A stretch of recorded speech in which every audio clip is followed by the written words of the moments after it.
నమస్తే, మీరు చూస్తున్న పీవీఆర్ న్యూస్. నేను మీ పీవీఆర్ యాదవ్. సార్వత్రిక ఎన్నికలు ఈ నెల 13వ తారీఖు ముగిశాయి. ఈ ముగిసిన వెంటనే బెట్టింగ్ రాయళ్లు తమ బెట్టింగ్లతో పల్నాడు జిల్లా వ్యాప్తంగా నరసరావుపేట పార్లమెంటు పరిధిలోని అన్ని అసెంబ్లీ నియోజకవర్గాల్లో బెట్టింగ్ రాయలు విజృంభించారు. ఒక్కసారిగా ఎవరందరికి వాళ్ళు, ఎవరు ఊహాగానాలకు వాళ్ళు సంబంధించిన ఎవరు ఏ పార్టీ వస్తుంది, ఎక్కడెక్కడ ఏ పార్టీ ఆధిపత్యం వస్తుంది, ఏ పార్టీ మెజార్టీ వస్తుందని బెట్టింగ్ రాయలు ఒక్కసారిగా పల్నాడు జిల్లాలో బెట్టింగ్లు కాయడం మొదలుపెట్టారు. ఈ నేపథ్యంలో ఇప్పటి వరకు బాగానే ఉంది. ఇప్పటి వరకు ఎవరికి నచ్చిన పార్టీలకి, ఎవరు నచ్చిన అభ్యర్థులకి వాళ్ళకి బెట్టింగ్లు పెట్టారు. ఇప్పటి వరకు బాగుంది. కానీ ఇప్పుడు ఫైనల్ ఒక ఇంట్రెస్టింగ్ ఏంటంటే, ఎన్నికల కౌంటింగ్ సమయం దగ్గర పడుతున్న సమయంలో ఇంకా మనకి 4వ తారీఖు అంటే ఈ రోజు దాదాపు ఇక నుంచి 10 రోజుల సమయం ఉంది. ఈ 10 రోజుల సమయంలో ఎవరెవరు బెట్టింగ్లు పెట్టారో వాళ్ళందరూ గుండెల్లో రైళ్లు పరిగెడుతున్నాయి. బెట్టింగ్ రాయలు గుండెల్లో రైళ్లు పెడుతున్నాయి. ఎందుకంటే సమయం దగ్గర పడే కొద్దిగా నేను పెట్టిన అభ్యర్థి గెలుస్తాడా, గెలిస్తే ఎంత మెజార్టీ వస్తుంది అనేది భారీ ఎత్తున బెట్టింగ్ రాయల గుండెల్లో రైళ్లు పెరుగుతున్నాయని చర్చ బాగా జరుగుతుంది పల్నాడు జిల్లా వ్యాప్తంగా. కొంతమంది అభ్యర్థి గెలుస్తారని, కొంతమంది మా అభ్యర్థికి ఎంత మెజార్టీ వస్తుందని, మరి కొంతమందికి మా పార్టీ అధికారంలోకి వస్తుందని, కొంతమంది మా పార్టీ అధికారంలోకి వస్తుందని బెట్టింగ్లు బాగా పెట్టారు. బెట్టింగ్ రాయలు గుండెల్లో గుబులు రేగుతున్నాయి. ఇప్పుడు ఒక పక్క కనుక మనం చూసుకుంటే, మా కూటమి జనసేన, బీజేపీ, తెలుగుదేశం కూటమి రాష్ట్రంలో ప్రభుత్వం ఏర్పాటు చేసుకొని 130 సీట్లు, 120 నుంచి 130 సీట్లు వస్తాయని కొందరు బెట్టింగ్లు పెట్టారు. కొంతమంది వైసీపీ వాళ్ళు మాయి 120 నుంచి 150 సీట్లు వస్తాయని కొంతమంది ప్రభుత్వానికి అనుకూలంగా బెట్టింగ్లు పెట్టారు. అదేవిధంగా మన మాచర్ల, గురజాల, సత్తెనపల్లి, నరసరావుపేట, చిలకలూరుపేట పార్లమెంటు సిగ్మెంట్లోని అభ్యర్థులు మా అభ్యర్థి గెలుస్తాడు, మా అభ్యర్థికి ఎంత మెజార్టీ వస్తుంది, మా అభ్యర్థికి ఎంత మెజార్టీ వస్తుంది, మా అభ్యర్థి గెలుస్తాడని ఇక్కడ ఇరు పార్టీల వాళ్ళు బెట్టింగ్లు పెట్టుకోవడం జరిగింది. ఈ నేపథ్యంలో సమయం దగ్గర పడే కొద్దిగా బెట్టింగ్ రాయల్లో గుండెల్లో గుబులు నేర్కొన్నాయి.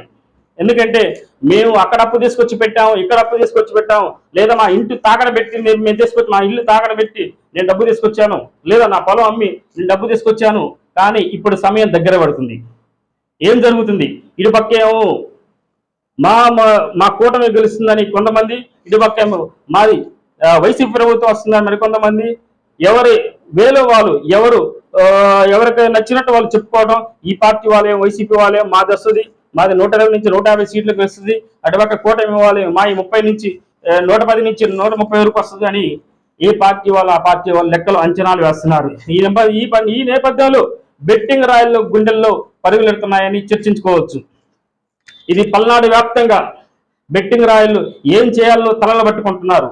సరైన అవగాహన లేక మేమేదో పొరపాటుగా పెట్టాము, కానీ ఇది పక్క చూస్తుంటే కొంతమందిని అడిగితేనే ఒక పార్టీ వస్తుంది, కొంతమందిని అడిగితే ఇంకో పార్టీ వస్తుందని బాగా చర్చ జరిగి వాళ్ళకి ఏది వస్తుందో అనేది అర్థం కాక బెట్టింగ్ రాయలు తలలు పట్టుకుంటున్న దృశ్యాలు మనకి పల్నాడు వ్యాప్తంగా చర్చ జరుగుతుందని, ప్రతి ఒక్క సెంటర్లో ఎక్కడ చూసినా కానీ బెట్టింగ్ రాయలు గుండెల్లో గుబులు పెరుగుతున్నాయని చర్చ బలంగా అనిపిస్తుంది పల్నాడు జిల్లా వ్యాప్తంగా. మనం ఇంకొక విషయం మనం చూసుకుంటే, ఇప్పుడు సర్వేలకు కూడా అందట్లా. గతంలో ఏం జరిగేదంటే ఏ పార్టీ అధికారంలోకి వస్తుంది అనేది కొన్ని సర్వేలు అంచనా వేసేది.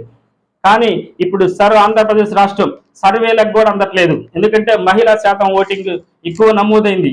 అదే మహిళా శాతం ఓటింగ్ ఎక్కువ నమోదవడం వల్ల కొంతమంది కూటమి అభ్యర్థులేమో వాళ్ళందరూ మాకేశారని కూటమి అభ్యర్థులు చెప్పుకుంటున్నారు. ఒక పక్క వైసీపీ వాళ్ళు మహిళా ఓట్లకి మేము సంక్షేమ పథకాలు అందించాము, ప్రతి ఒక్కరికి వాళ్ళకి మధ్యవర్తులు లేకుండా ప్రతి ఒక్కరికి సంక్షేమ పథకాలు అందించామని వాళ్ళు బలంగా చెప్తున్నారు. ఓటింగ్ శాతం ఎక్కువ నమోదు అవడం వల్ల మాకు ఓట్లు పడ్డాయని వైసీపీ వాళ్ళు చెప్తున్నారు, ఇటుపక్క టీడీపీ వాళ్ళు చెప్తున్నారు.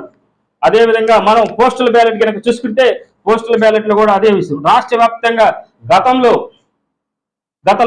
ఎన్నికల్లో రాష్ట్ర వ్యాప్తంగా 1,19,575 ఓట్లు నమోదు కాక పోస్టల్ బ్యాలెట్ ఈ సంవత్సరం, అదేవిధంగా ఈ ఎన్నికలకి 4,75,000 చిల్లర పోస్టల్ బ్యాలెట్లో ఓట్లు నమోదయ్యాయి. ఈ విధంగా ఎవరికి అంచనా అందట్లేదు. ఈ విధంగా ఎవరు మా పార్టీ వస్తుందంటే మా పార్టీ వస్తుందని అంచనాలు వేసుకుంటున్నారు. కానీ ఈ ఇది మొత్తం చూసిన తర్వాత ఓవరాల్ గా బెట్టింగ్ రాయల గుండెల్లో రైళ్లు పరిగెడుతున్నాయని చెప్పుకోవచ్చు. ఎందుకంటే ఫస్ట్ బెట్టింగ్ కాయడానికైతే బాగానే కాశారు, కానీ సమయం దగ్గర పడే కొద్దిగా ఇంకా జూన్ 4వ తారీఖు దగ్గర పడే కొద్దిగా అసలు అర్థం కాని పరిస్థితి, అనవసరంగా బెట్టింగ్ పెట్టావే అని బాగా తలలు పట్టుకుంటున్న పరిస్థితులు నెలకొంది. మరొక వీడియోతో మళ్ళీ కలుద్దాం.